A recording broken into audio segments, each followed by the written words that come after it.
Well, good evening and welcome to the Start Time Community Information Night. And thanks to all of you for your flexibility and following us into this format tonight. We needed to change from our original scheduled meeting at Lake Washington High School because power was out there earlier this afternoon and we weren't certain that it would get restored in time or that the technology would work. So we wanted to make certain that we had an opportunity for you to get this information and felt that this was the best option for us tonight. My name is Spencer Welch, and I am here as your host and facilitator tonight. I'm joined by Scott Beebe, who is the Lake Washington School District Deputy Superintendent for Student, School, and Instructional Support. And Scott will be giving you a very detailed and thoughtful presentation on all of the work that has gone on, not only this past fall with relationship to studying changing start times, but also previous iterations of this inquiry that the district has been engaged in over the past several years. So I think you're going to find that very informative and helpful as you consider the options that the district is going to suggest and ask for your feedback on. Over the course of the night, as I said, Scott will be giving a wonderful presentation, and then we'll facilitate some questions using the Q&A function on this team site. And what I'll ask just in advance, and I'll remind you all of this when we get to that point, we ask that these questions be in general in their nature and around process. Scott has also included in the presentation tonight some frequently asked questions that have come out over the course of the last several weeks, and including some that came in last night's information night. So hopefully that'll answer the bulk of your questions, and I'll talk a little bit more about that when we get to that phase. I just want to share that my role in this is as an outside consultant. I am a facilitator and organizational development consultant that works with school districts around the state of Washington, often when they're engaged in some kind of change inquiry, whether that's strategic plans or school boundaries or school schedules. And in fact, several times in the last 7 years, working on examining changing start times. So my role is just to help the district make certain that there's a process that engages as much of the community as possible so that they can gather all of the information and feedback necessary to make an informed decision, and to ensure that the process is fair and that all voices have been heard. So that's my role. I am not an expert in this particular area of inquiry, although because I've worked with several districts over this and have read much of the research that's come out over the last 30 years on this process, I feel like I'm starting to get some of the basic questions. So with no further ado, I'd like to introduce Scott Beebe, Deputy Superintendent, and he's going to give a wonderful presentation tonight, and I think you'll find it very informative. So Scott.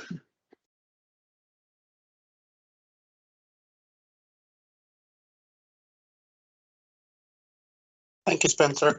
I'm glad you called it wonderful too. So we have three basic purposes tonight. The first is to just develop an understanding of the decision process the committee has used to get to this point, where we've brought two proposals forward for consideration and feedback from the community. At the end of the presentation, I'll share those proposals. They actually have been available online since before winter break, and you can find them on the district website. There's a link on the main page, but I will share those and sort of talk through those, and then understand a little bit about the process for the stakeholder engagement that we're involved in right now. So just a little bit of background to get us started. This is actually the third committee that has been formed in Lake Washington to look at this issue of high school start times in particular. The first two did not make a recommendation, and they were organized a little differently. The last time this was done was in 2017 and through to 2019. The recommendation that came out of that group was actually around the 7-period high school day, and that added 20 minutes to the high school day to accomplish that. There was not a recommendation at that time to move forward with a change in start times. COVID happened. That sort of derailed a lot of the work, not just here, but across the state and country around these kinds of issues. And then this committee was formed at the beginning of this year, starting in September, and has been meeting through the fall to develop a recommendation that will go to Dr. Holman, our superintendent.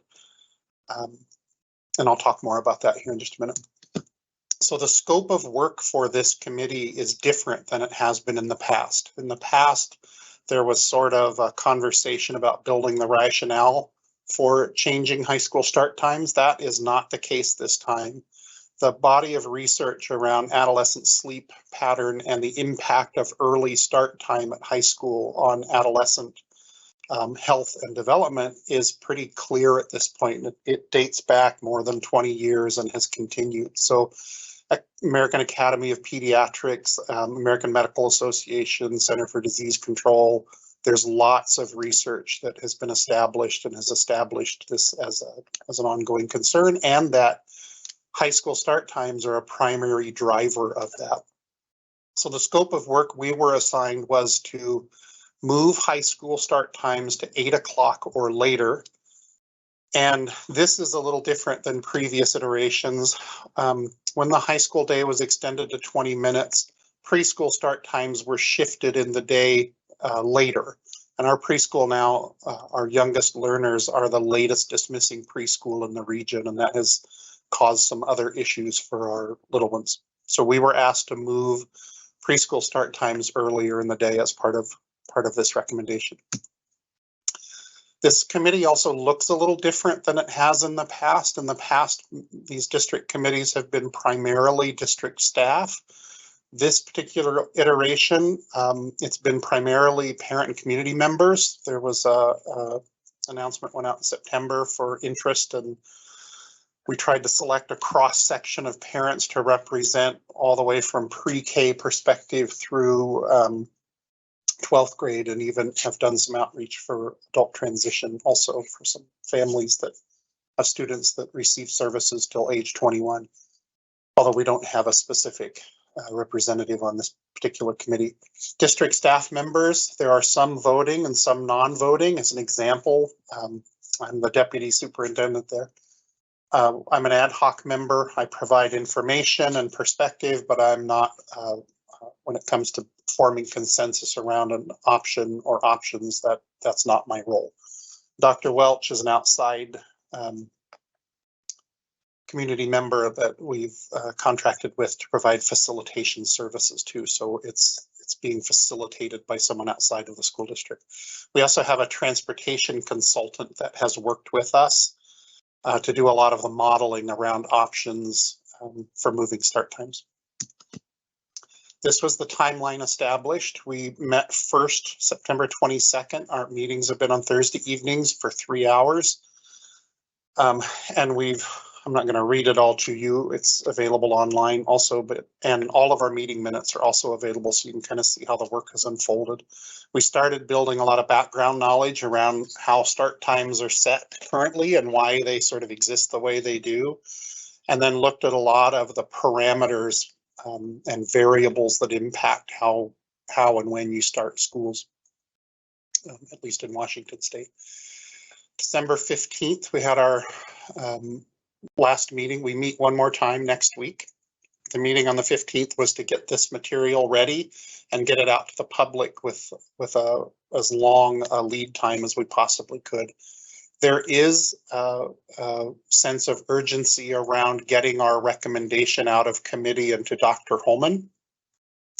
largely because a change of this magnitude, we really need to give families a long runway, and we need a lot of time to thoughtfully plan through the change in operations for our schools and our staff and our teachers and certainly our students and families. So the goal is to get the recommendation to Dr. Holman here in January and then make a decision or have a decision on whether we move forward or not, probably early February.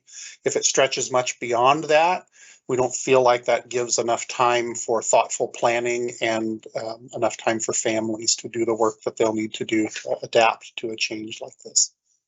So that is where the sense of urgency has come from.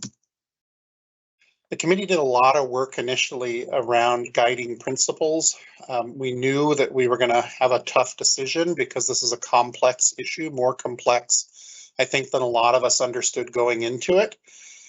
So we did some work early on, used some data from the last iterations of this work to really look at some guiding principles to help us make a decision on the proposals we would move forward and ultimately make a recommendation around. The first was fiscal and operational feasibility. The easiest way to set school start times at optimal for everyone would be just to throw a whole bunch of money at the problem and have a huge bus fleet that provides the flexibility that you need to do that. We also realize that that's not probably realistic, and just from an operational standpoint, like Washington, as well as every other school district in the region and many across the country, are struggling to attract, retain, train bus drivers. So we know just from the operational standpoint, tripling our bus fleet probably isn't realistic either financially or even from an operational sense, assuming we could even afford that. Then the what is best for students, that's really what's driven this from the high school perspective, is the research around adolescent sleep. But what we also know is that there's a tension between some of these guiding principles. I was an elementary principal for many years, and I would have loved to have class sizes of 12, 15 kids. That's not realistic. That's probably what's best, but that's not realistic given the financial parameters under which school districts operate. So there is some tension between these that we really had to process through as a committee. And then the equity question was really around the previous iterations of this work really demonstrated that change impacts individual families differently. And so what we really wanted to attempt to do was not create additional inequities. For example, one of the ways that many districts have been able to do this is to change the service model for school transportation, to reduce service in a way. That hits families, some families differently. And so we were very cognizant of the fact, and we're seeing that in the feedback that we're getting, that the impact on families really is sort of dependent upon the circumstances of individual families. That's not lost on this committee. A lot of this work came from the data collection in the last two go-arounds around impacts. Most of the people on the committee, including most of the district staff, are parents also, and so we experience a lot of this with our own children. Routines and schedules obviously are impacted when you make a change of school start times. Potential for disruption or changes to activities and athletics. It changes how planning time might be distributed for staff.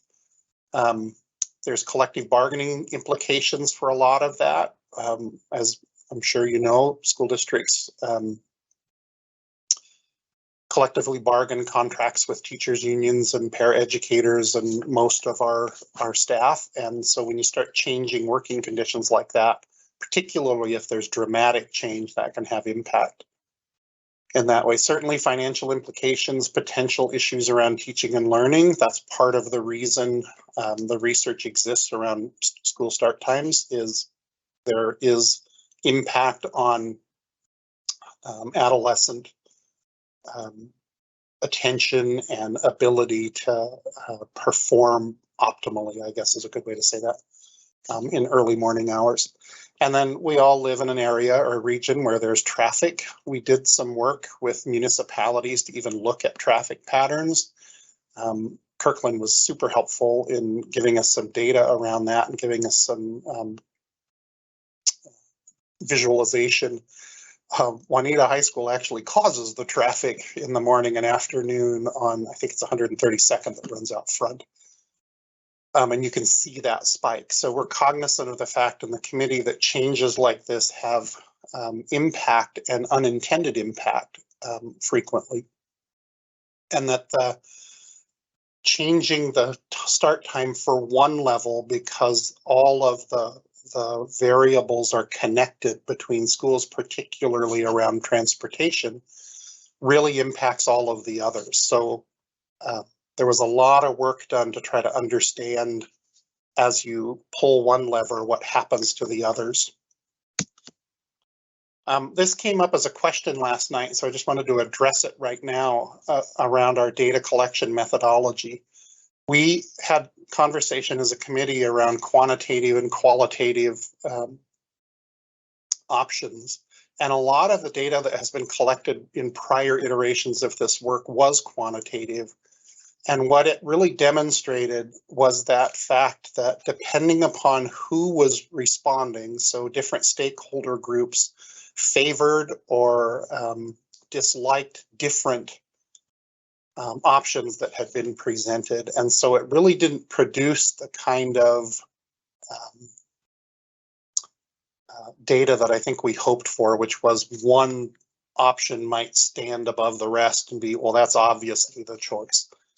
And it tends to be a more individual response.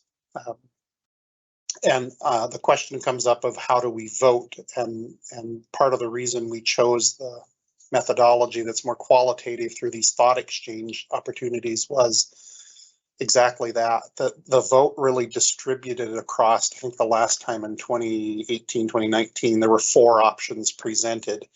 And depending upon which stakeholder group you were looking at, the rank order of those changed. And so it became really challenging to see what really the impact of those was going to be across the system. So that's why the thought exchange was chosen and is what we've used both in the first round and the second round, and what I'll share with you later tonight if you haven't already seen that.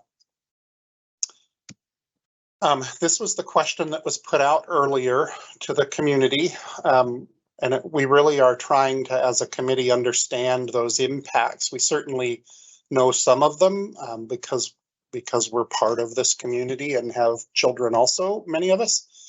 However, again, individual circumstances for individual families really play into that. So we want to understand that in part so that we can help plan mitigation if and when a decision is made to move forward with a proposal. So just a little quick overview of who responded. There's 2 sets of numbers here because I went through this afternoon and pulled the response from the current thought exchange. That's what you see on the right-hand side outlined in orange. The first thought exchange is on the left. So we had pretty good response the first time.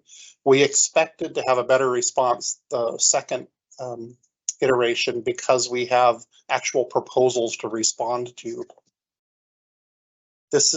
We had a pretty good distribution again of the across our system. There's fewer preschool families, so you would expect fewer responses, but half of our kids are in elementary school in any given system, so you would expect that to be a little larger.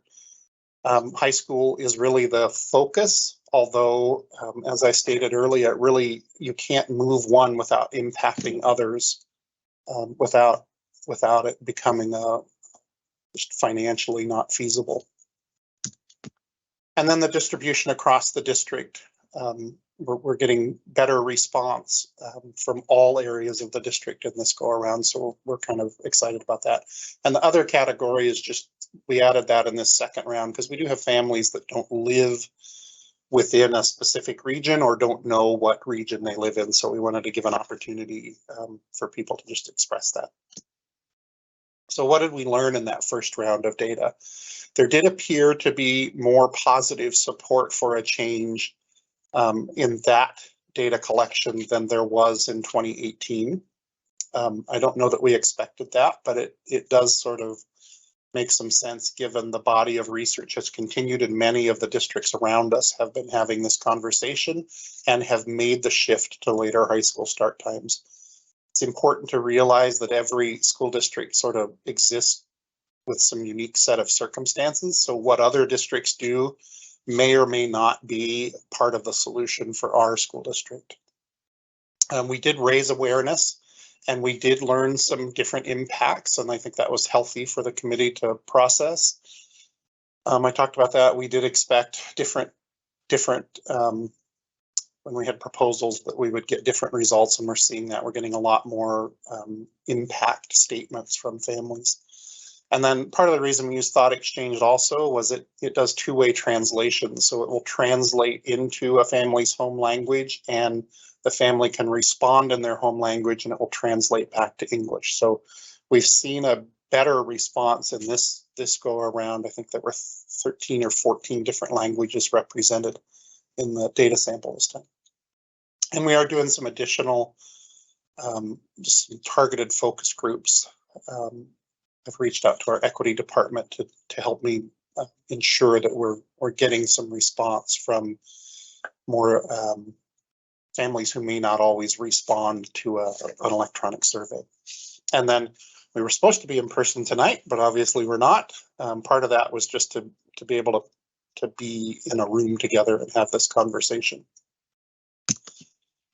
The committee was not initially constrained. We didn't come to the committee and say, hey, here's your options, choose from one of these. What we tried to do was use the knowledge and the experience of the committee to generate what if questions to try to stimulate some creative thinking on the part of our district staff, really. For example, when I get to the options here in just a few minutes, the second option regionalizes the transportation, which helped make it even possible to have that as one of the options. So that was a direct result of some of the questions that our committee members were able to generate. Some of them were really outside of the realm of what was possible, but it did help us to really think through, well, why do we have 5-day school weeks instead of 4-day weeks? Well, it turns out you kind of have to. Your alternative schedules are being explored by OSPI, the state, but they're not really approved for use yet, except in some pilot cases, which typically are small districts in Eastern Washington. So that was an important difference, I think, in this iteration. While we started with sort of a clean slate, we didn't build the constraints around that until we were able to unpack some of those out of the box, for lack of a better word, ideas. What we really struggled with, and I chose this intentionally, because when you watch movies or a music video or something, when you move one of those levers, the others adjust to compensate for that change. And that really is what the committee experienced when we started looking at the variables that really impact when schools start and end. And I listed them here, and we're going to go through a little bit of what the committee worked with for each of those. The first and sort of the major one, and where most of the committees that do this work in other districts and around the country wind up, is your transportation of students really drives a lot of the conversation around start times, and that was true here as well. And then what's the earliest you're comfortable starting the school, and what's the latest you're comfortable ending the school? That was a big part of the conversation, because that early time really sets the wheels in motion, so to speak, on your buses rolling out and how you transport kids. Length of student day, you'll see in a slide here in just a minute that some school districts have different lengths of student day across elementary, middle, and high school. We have that at high school, but our elementary and middle days are the same length currently. High school was, like I said, extended by 20 minutes in, I think, 2019. We did some work around looking at alternate providers. Seattle School District, Bellevue School District both use metro transportation for their high school students. And I think Seattle does middle school too. but that creates flexibility for start times because then you've pulled them out of the transportation equation for the school district. We did look at some of that. We also have some examples of where we're outsourcing transportation for students receiving special education services and some transportation for students who are qualified for McKinney-Vento, which is families that are experiencing homelessness or students that are experiencing homelessness. And then we did look at what might happen if we made some changes to the service model and discovered there's flexibility in the state law around that. The constraint really comes from the funding mechanisms from OSPI that puts a constraint around how that has to be done. So just a brief comparison of other regional, sort of our comparative school districts. You can see this was 2019 data. We've actually, and many of the districts around us have had the same, experienced a decline in ridership since the pandemic. Not altogether unexpected, but we run a relatively efficient and lean transportation system. Geography, though, does play into this. So Issaquah, just the way the school district is laid out and the geography of their district means that they're going to run more routes because the density isn't high in many of the areas that they serve. So you can see we transported about 9,000 kids or 8,900 kids on 94 buses. If you look at like Renton, they had half the ridership on about the same number of buses. So there wasn't a lot of capacity in our budgeting and in our system for tripling our bus fleet. Plus there's other implications to that. So just transportation by the numbers, we're down to about 6,900 riders. The modeling that we did around these proposals was done with our ridership from this year. It does fluctuate from year to year a little bit. We have 324 students, give or take it. That also changes as students move in or out, that receive special education services and need transportation to, sometimes the programs are in a different school, so we transport to the school where the service is. And then we have about 278 kids who are transported to and from school with outside providers. We do run shuttles before school. Elementary band and orchestra runs about 52 shuttles. Quest program, 25 for that. 4 choice schools. Metro cards used to be a cost to the district. They no longer are. They're free to students 18 and under. We have about 1,000 kids who take advantage of that, in part because Lake Washington High School does use Metro transportation. We don't provide district transportation for Lake Washington High School, except that we do pay for 2 additional routes to Metro, and they're experiencing many of the same issues around labor shortages and cost escalating as we are. But here's really the constraint that came into play. We are funded, or our operational expenditures are about $14.6 million annually. That's fuel costs, labor costs, there may be some maintenance costs in there too. Purchasing of buses tends to happen a little differently. We get some reimbursement from the state, but if we need to add a whole bunch more buses, that can be done through local levy, an additional levy. We would have to pass something like that. 17% of the funding comes out of local levy already, because we're not receiving 100% of reimbursement from the state for what it costs us to run transportation. That is not unique to Lake Washington. That is consistent across the region and school districts throughout Washington state. So we knew that any additional expenditure was likely to have to correspond to an adjustment somewhere else. So if we wanted to triple the cost of our transportation system by just adding a bunch more buses to create more flexibility to start schools all in the same sort of narrow time range, we knew that that was going to be just sort of fiscally not feasible. So we learned a ton about transportation in school districts. Most school districts in the state of Washington run tiered systems, and a tier is a run for an individual level. So a bus currently in our current schedule would would roll out, pick up high school kids, drop them at the high school, then go to a middle school service area, pick up middle school students, take them to school, then roll to an elementary service area and take those kids to school.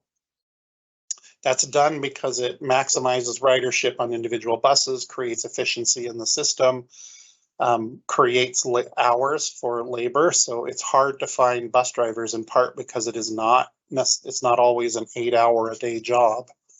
When you start making it even less hours, that becomes harder to attract and retain drivers. But just to assume that Lake Washington was running a one-tiered system. So this is what would allow you to start, say, every school at an optimal time. And we picked as a community, 8:45 was the time we picked as optimal, not based on anything other than we had to have a time for comparison's sake. High school routes are longer than middle and elementary routes. That makes sense because the number of kids in the geographical service area of a high school is larger. Those routes tend to be about 45 minutes all the way down to 15. Students receiving special education services are actually the only group of students we're required by law to transport. So those 37, that 37 is sort of a constant number, and those buses run throughout the tier. So if we had a one-tier system in Lake Washington, we would need roughly 248 buses and drivers.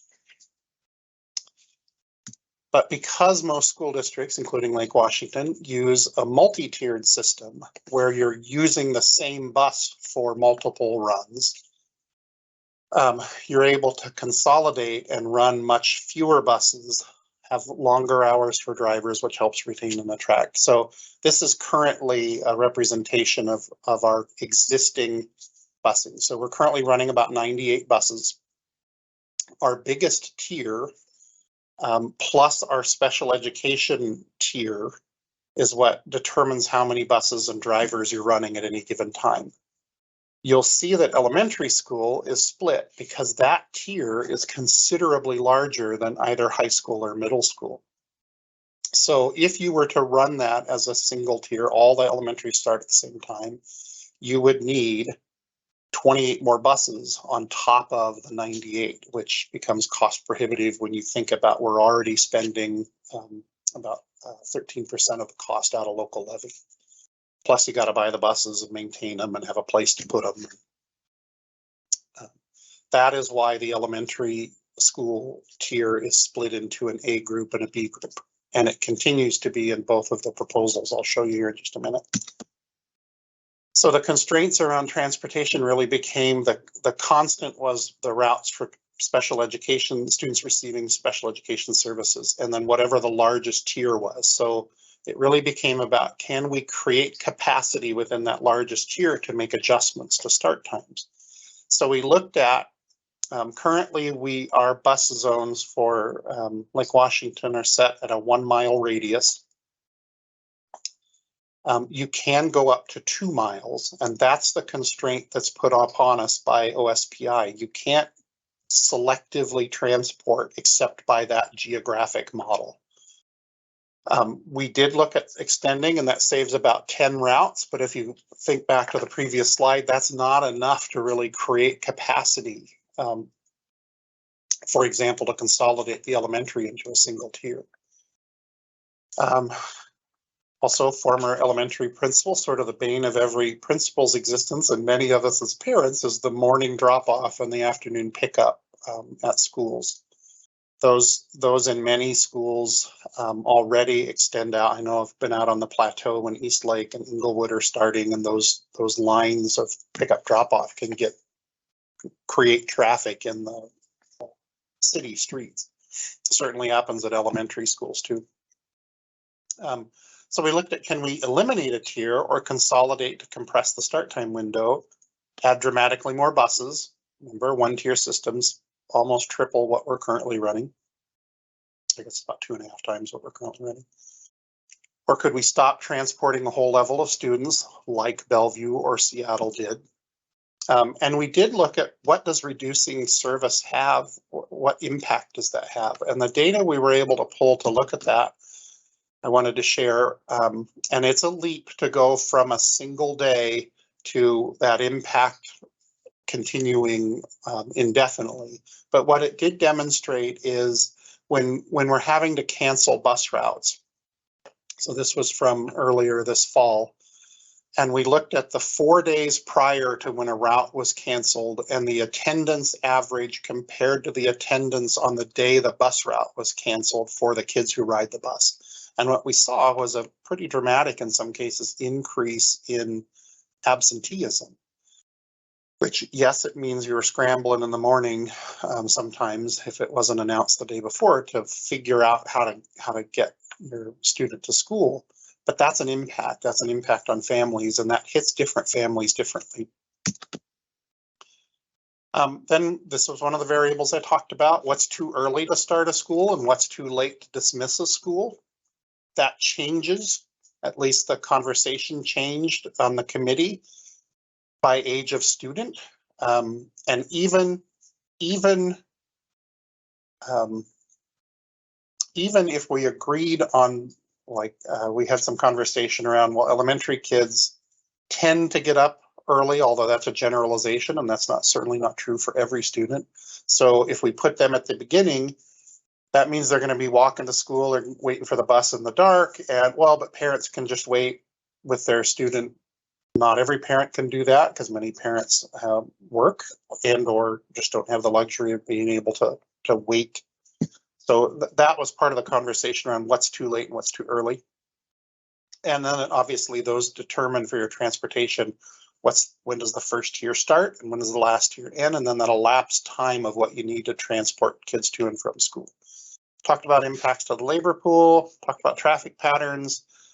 The alignment with sleep research was part of the conversation around too early. And then there was a lot of conversation around what is too late, particularly for after school activities and athletics. I think it's somewhere around 70% of middle school students and 50% of high school students are participating in some form of after school activity or athletic event. We have much more control over athletics, as an example, at the middle school level, because we only play schools within our district for those inter-school competitions or events. High school, it's much more problematic because we're part of the KingCo conference. We're a big part of it. I mean, we're 4 high schools currently, although so is North Shore, and Bellevue is also. So that becomes a negotiation with other districts. And it became a question of, if we go too late, does that really alter the opportunities for kids? We did look at changing length of school day to see if we could create capacity. We were pretty universally agreed we didn't want to shorten it. We also have some requirements around that. You can see there that Bellevue has a different length day for every level. And Lake Washington currently has a different elementary, middle from high school. We do have requirements around the 180-day school year and instructional hours that we have to offer. And you can meet that with an average of 1,027 for grades 1 through 12. Kindergarten isn't included in that because kindergarten used to be half day. And currently we're at 1,040 hours. If you decrease that too close to the 1,027, then a couple of late starts for ice or snow put you in jeopardy of not meeting the minimum requirement, which would be pretty disruptive for kids, or you'd have to be making up those late starts as well. You can read the determined by student start and end times. You can't count lunchtime, you can't count early release time, you can't count half days, you can't count late starts as part of that 1,027 average. Look at outsourcing. We call it alternate providers. That is not an inexpensive solution, particularly in these 2 instances. They're smaller, sometimes individual cars or vans that will transport an individual family or a single student. But that current cost for the 278 students that we are utilizing that with is about $1.6 million. So you can see it's not an inexpensive option. And this really was the big question, could we rely more on Metro or community transit options for our students? We do that already at Lake Washington High School.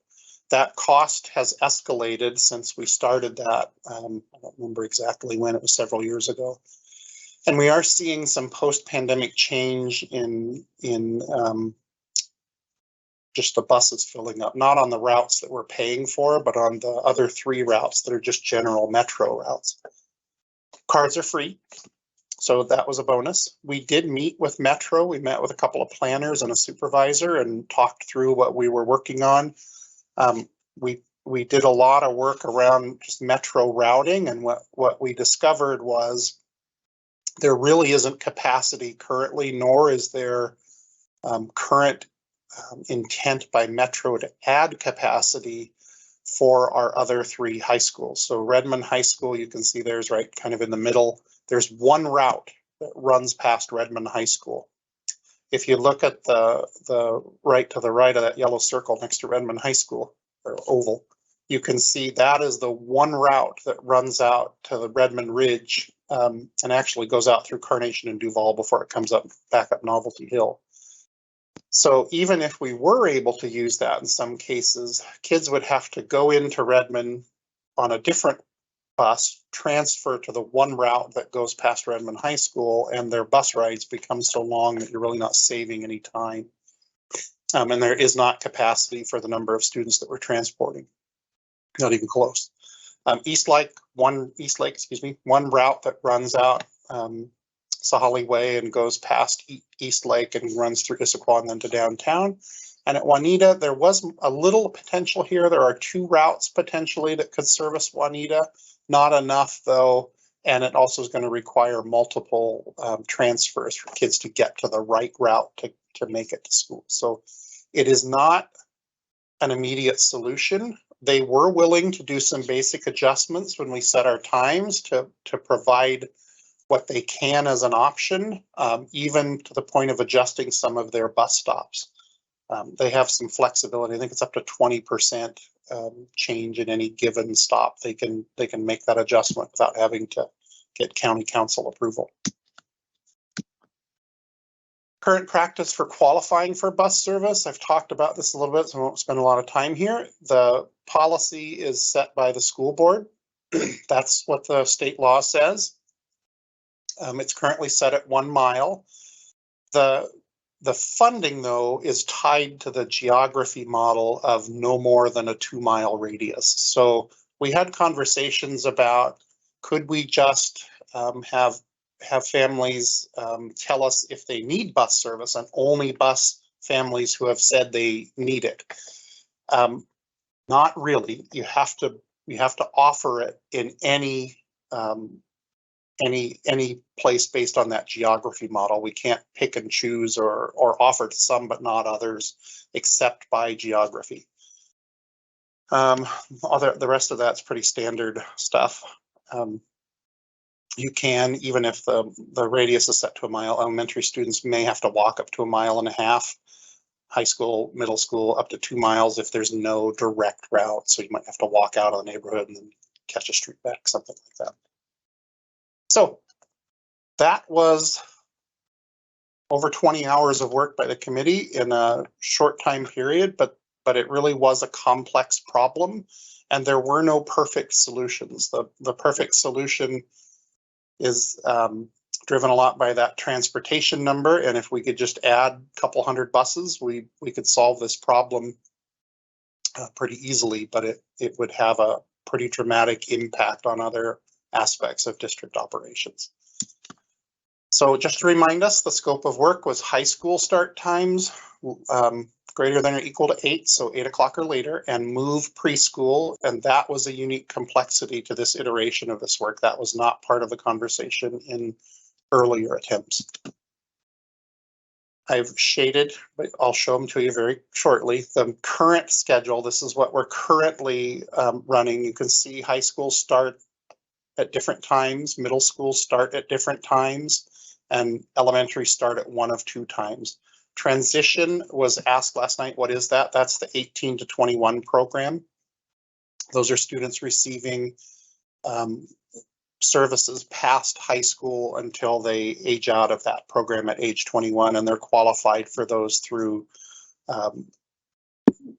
qualification for special education services. So option one, or what we're calling option one, moves middle school start times to 7:50. It consolidates all to 7:50. It puts ICS also at 7:50 with a dismissal of 2:20 and 2:45. ICS follows the high school schedule. That's why their stay is a little longer. It moves all high schools, including STEM, all comprehensive high schools and other choice high schools, including STEM, to 8:30 start with a 3:20 dismissal. 3:20 is currently the latest dismissal in the KingCo conference. There's one school, it's Woodinville High School, that's currently set at 3:20. And then it continues with an A and B elementary group. And again, that's because that tier is much larger than the other two. But it moves elementary A to 8:40 start with a 3:10 dismissal. And it moves elementary B to a 9:20 start with a 3:50 dismissal. And preschool gets shifted back. Their latest dismissal then is 20 minutes earlier at 3:40 instead of 4 o'clock. And they start with the 8:40 timeframe. So a lot of the preschools are also housed in elementary schools. That will result in a need for more buses currently. In our modeling, it looks like about 8 more. As we get into, once a decision's made and we really start building the routing, we believe with optimization, we can shrink that down 3 or 4 buses. But that process really is, there's an art and a science to it, and it's way more manual than I would have anticipated. So we were really fortunate to have a transportation consultant that 20 plus years of experience that helped us see things a little differently to be able to create these options. So that's option one. Option two, part of the conversation at the committee was the research around elementary start times is not near as comprehensive as adolescent. There is some, it's not as conclusive. So there's some that will say early start time or late start time, but it's not near as conclusive as adolescent. But this particular would have elementary be the first schools to start at 7:40 for the A group, would also move preschool to the 7:40 A group for some preschools.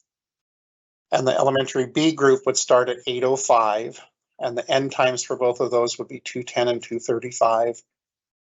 And then I'm not going to go through all of the preschool times because they're different based on whether it's Head Start or a preschool. They're either 2-hour or 3-hour programs. So the start time's just 2 or 3 hours beyond when they, or the end time's 2 or 3 hours beyond when they start. And then middle schools would all be consolidated to the 8:25 start time with a 2:55 dismissal. And high schools, including ICS and STEM, would move to 8:50 start with a 3:40 and a 3:45 dismissal for ICS and STEM. Part of that so we can turn buses around to get them there in time, but there's a 5-minute difference there. That would be the latest end in KingCo and the region. That requires, in our current modeling, remember this option 2 was possible because of one of the what if questions about regionalizing. The only reason this even worked is we tried to do some regionalization of how the routing worked, but it requires 109 buses. Again, we think with route optimization that will drop a little bit, but it does require more than option 1 and more than we're currently running. Those are the 2 options that the committee has brought forward. There were many more that were considered and discussed, and we did not have unanimity on either of these. Not that I voted, but we had lots of conversation around what's the best we can do at this point in time, and these were the 2 options that came out of the committee. So just based on our experience last night, there were some questions that were asked, and I haven't been tracking the Q&A. I'll scroll through that here in just a minute, that were asked. One of them that has come up quite frequently is, has the district identified the group A and B elementary schools? The answer to that is no, in part because we think it will probably change as you start to really build the real routing for next year, and we're not wanting to promise something we can't deliver, particularly when no decision has been made yet. This question has come up. I addressed it in the presentation. Can middle and high school students use Metro? Yes, they can currently. No, there is not sufficient capacity for us to move all of our transportation to Metro, or even a significant enough portion of it, particularly based on the geographic funding model under which we operate, for that to be a viable solution for us right now. Other districts, Bellevue and Seattle being the two that are most prominent, can, because they have a higher density of routing around their schools than we do, particularly in Seattle. This question has come up. That is undetermined at this time. Part of the complexity with that is athletics in particular, you play in conferences, so practices might be able to be moved. There's labor considerations to that. Will coaches want to coach before school? There's obviously other impacts for families and kids, so that really isn't a question we're able to answer yet. Those are the details, though, that we'll have to work through after decisions made, and that's why the long runway. I addressed this a little bit. The answer is no. The funding is tied to that geography, so we did look into this, and that wasn't something we were able to do. We didn't look into specifically around who requested it, but could we target based on need too, was one of the questions we really unpacked as a committee. This question has come up, how do I vote? We did not put these out for a vote because it is very, preferences are determined based on individual family circumstance and or what stakeholder was responding. So we want to understand those impacts, and you certainly can express your preferences in the thought exchange. Many people have, but we have not put these out for a vote in that way. And then this came up from a student actually last night. How will a decision be made and announced? Our job as a committee is to make a recommendation to the superintendent. The superintendent has responsibility for making operational decisions, and that's his role. I'm sure that he will be consulting with the school board. In fact, I know he will, because we have a study session in February. But ultimately, it's a decision the superintendent will make. It will be announced in the ways that we announce big change like that, certainly through all of the district communication channels.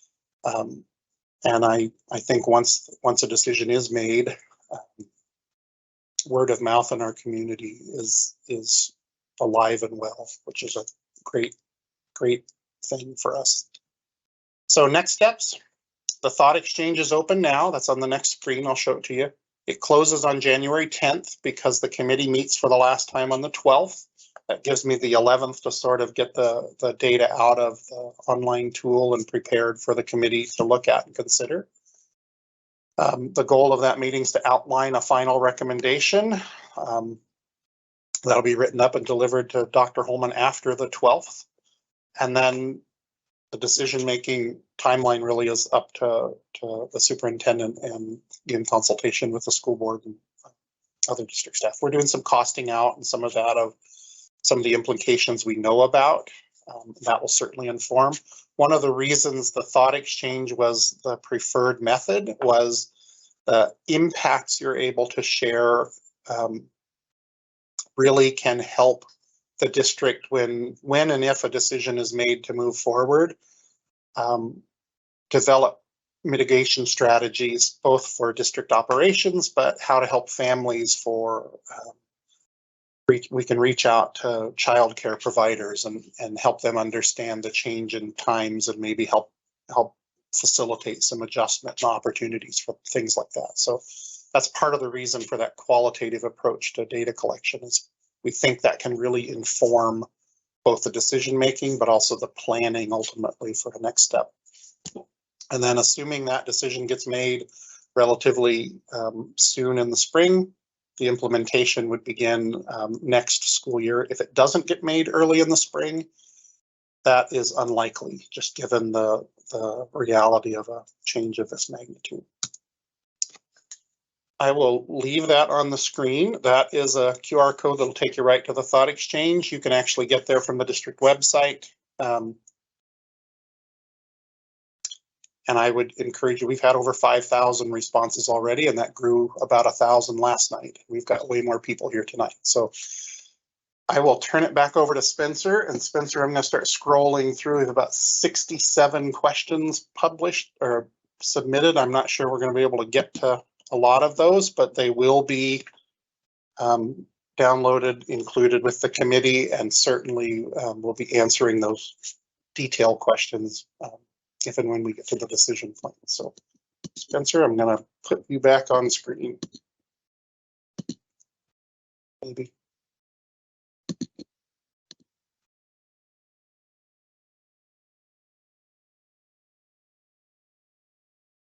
Thank you, Scott, and thank you for that very thorough presentation. I think all of you can see the depth that the committee has gone to try and analyze this question. And again, they're not alone. Over the last 20 years, several, it's in the hundreds of school districts across the country have been looking at the same question, and all of them have struggled with the same constraints that the Lake Washington School District is facing with regard to this. There are no easy answers. Sometimes because of the context of a district, there are easier answers, such as in Seattle and Bellevue, where the urban density allows for the public transportation system to be transporting a large section of their student body. But most places do not have that luxury. So it's a very complex problem. I think you see that. And I encourage you to do both, to go on to the website where you can learn more, and also very importantly to share your feedback. Your feedback is so crucial because when the decision is finally made, it is going to incorporate the challenges that you may be sharing in the feedback, because the district will then have 6 or 7 months, excuse me, to address some of those challenges and find mitigations for them to the extent that they can. So I think that that's a really important thing for you to be considering as well. Scott and I are now going to try and field some of the questions, and so if you'll bear with us, I'm going to go to the Q&A section, and might be a little awkward as we try to access some of these, and Scott and I will do a little bit of tag team to try and respond to some of these that weren't included at the end of the presentation there. So I have to read these, so there'll be some pauses here.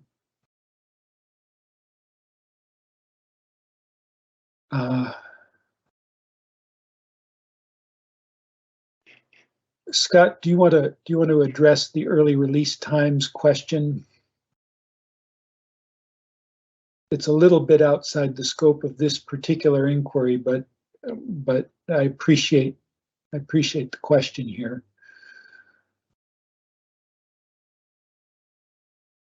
Yeah, the question was really around potentially more cost for an elementary earlier release time for after school care. That is a thought and an impact that has been shared in the data collection multiple times, actually, and I would encourage you to put it there again. That is part of that mitigation strategy, though. If ultimately that were a decision that was made, that's part of the work I think the district can engage with this spring, is to try to help problem solve around what that after school care options might be. I can't say that the district can solve it, but we certainly are aware of it and becoming increasingly aware of that from many families.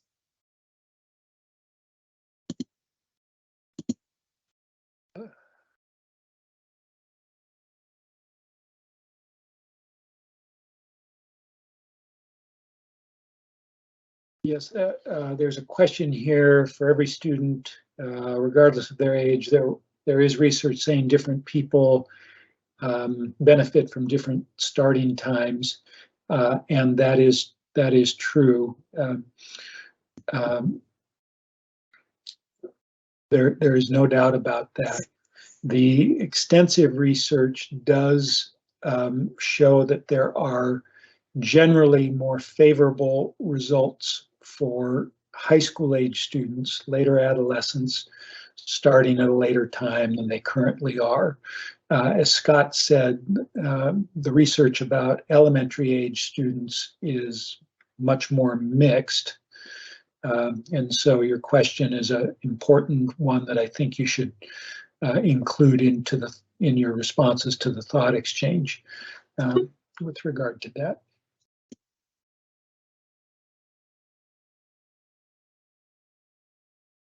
There's been a question about like elementary before school band and middle school jazz band and start times for that being very early.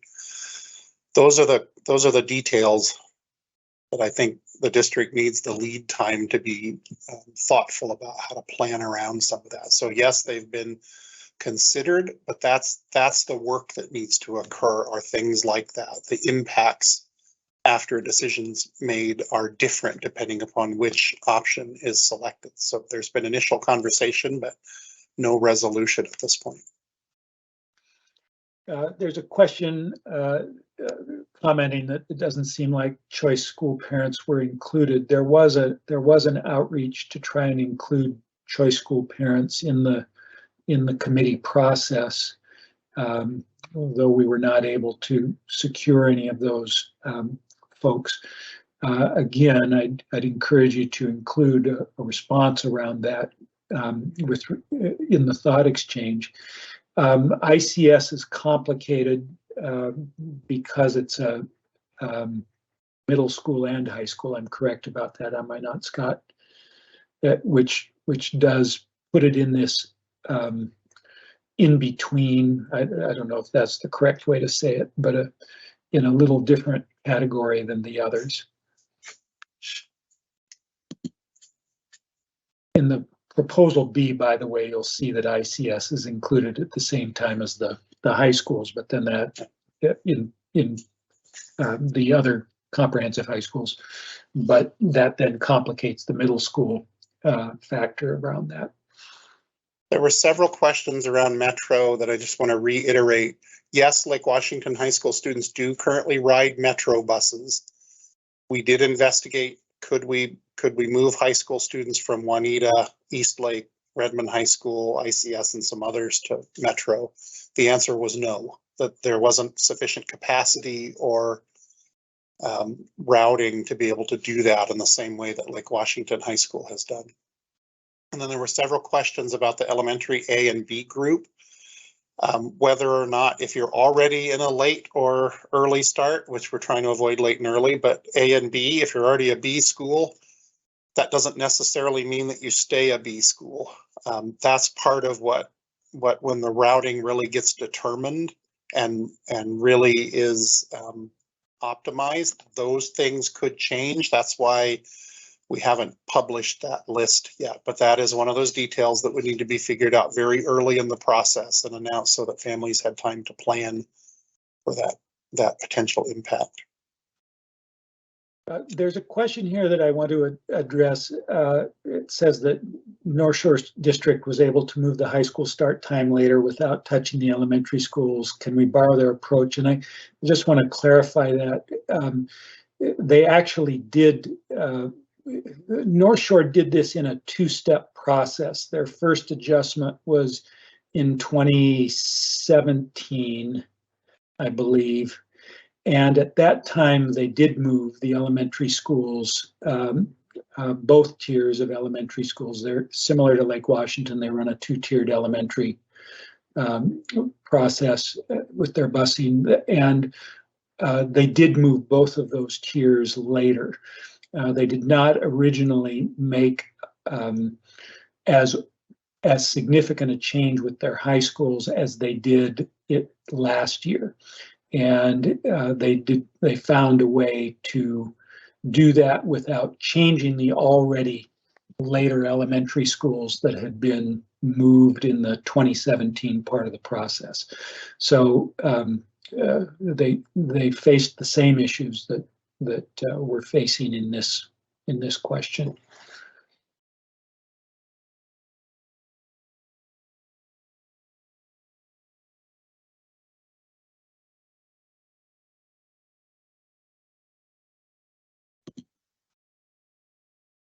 Spencer, a couple of questions about was the research that we referenced specific to Lake Washington? The answer to that is no, it's not specific, although in the 2017 version, there was a review of literature that was contracted out. I think it was Hanover Research that did it, that sort of laid out what that looked like. And that was a couple of years ago. Yes, there's an enormous amount of research now that's been compiled since the mid-1990s on this question. And your Hanover research that was done in your previous iteration of this process was a pretty comprehensive exploration of that research. This is one of those things that even though we all have contextual experiences with our children, or in my case, grandchildren, the body of research is enormously convincing about the impact on adolescent health. Many of the studies talk about the changes in academic performance, absenteeism, suicide rates, driving accidents. It's comprehensive, and that research has been so convincing to the American Academy of Pediatrics and the American Medical Association that they've been strong proponents of changing the high school start time for almost 2 decades now.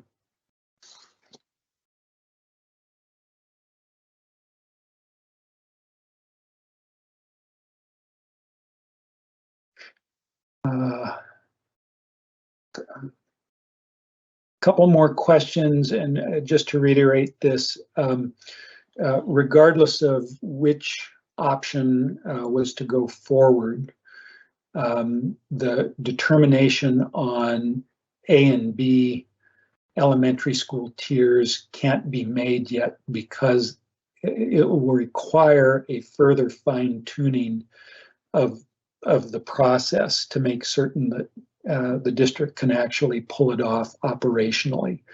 And so the transportation consultants, who I will add, the person that the district has contracted to do this is from another part of the country, and she is absolutely fabulous. I've done work with districts on this question over the last 7 years, and she is the most skilled. She's really a magician around operating those schedules. But one of the things that the district will then do is to really examine in detail so that they can have the best outcome possible. But it's going to require some very deep digging into the specific routes for the district to operate.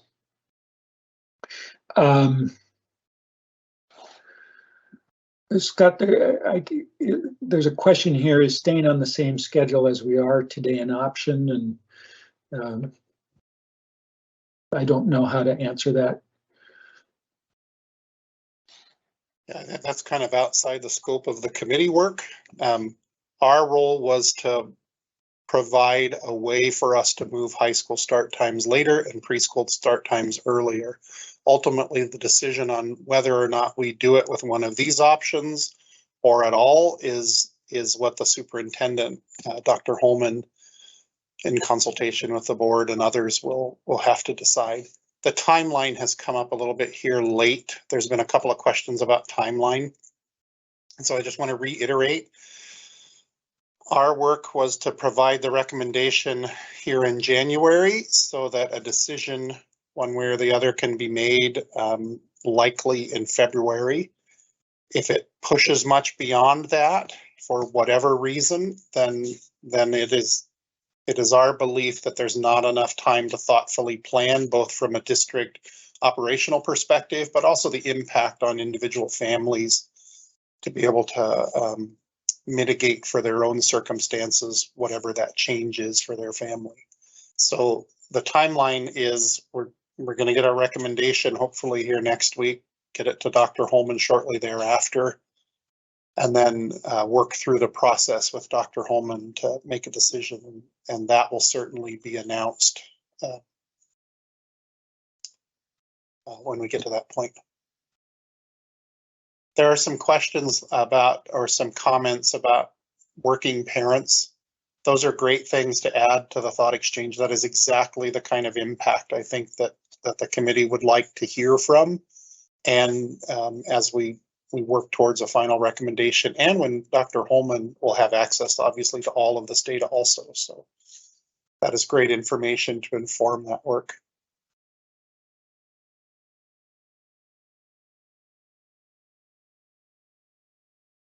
Are you seeing other questions that are not repeats? Yeah, there's quite a few. So there's over 100 questions that have been submitted, and many of them are duplicates, many of them are not. I'll be compiling those. We'll certainly get them in front of the committee, and I'll try to do some responses or prepare some responses that we can post to the website as well. But we're not going to be able to go through all of these tonight. I do want to just address this one. Do we know of other school districts in Washington or elsewhere with similar profiles have solved this? And the profiles part of it does make it a little difficult to answer. Probably the one that we know of that has the most similar profile in Washington to Lake Washington is North Shore, although it's not identical. It's also different, but it has a similar dynamic of having some densely populated areas in one part of the district and not densely populated areas over a large swath of territory. And they faced the same problems and challenges that this committee has been examining. And I think if you look at their solution, it is addresses the same and would have the same concerns that many of you are bringing up with regard to these two proposals.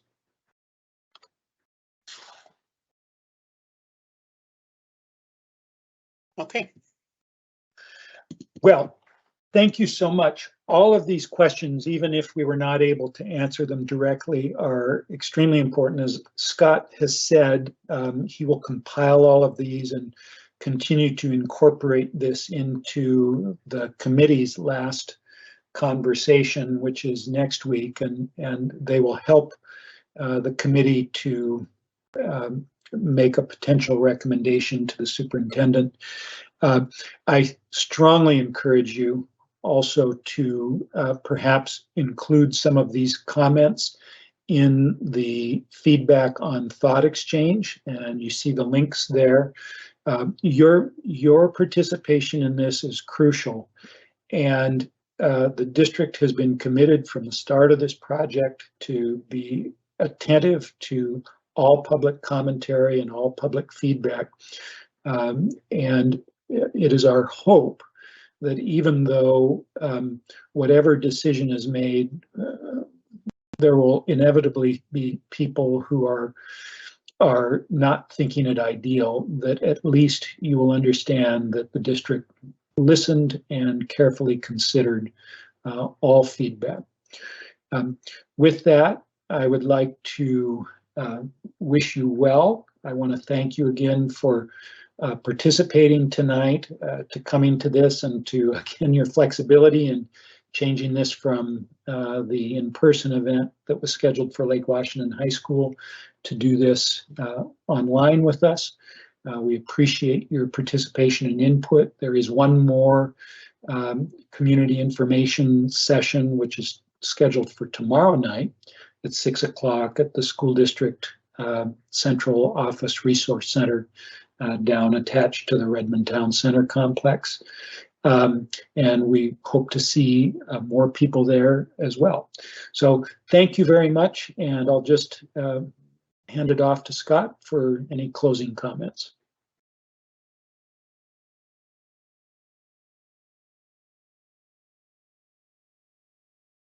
I've been trying to respond to some of the questions with direct message, but there's no way I'm going to get through them all in the time we have left. So I just want to thank everybody for coming tonight. We had great attendance. We had, I think at one point, about 800 people with us. So that's great. We really want to hear from you in the thought exchange as well. It is important that you just share with us the pros and certainly cons and impacts that may have on your family and your circumstance. So please, I'll put that up here again so you can see it if you want to grab the QR code. Otherwise, you can find it on the district website. It's linked right on the main page now. The options are on that page, linked from that page also, so you can see those. And as you complete the thought exchange, really, you'll be able to have those right in front of you. So appreciate your time tonight. Thank you very much for all of the questions and the engagement, and hope you have a great evening. And thank you again for being so flexible and jumping online with us. With that, I think we'll call it an evening.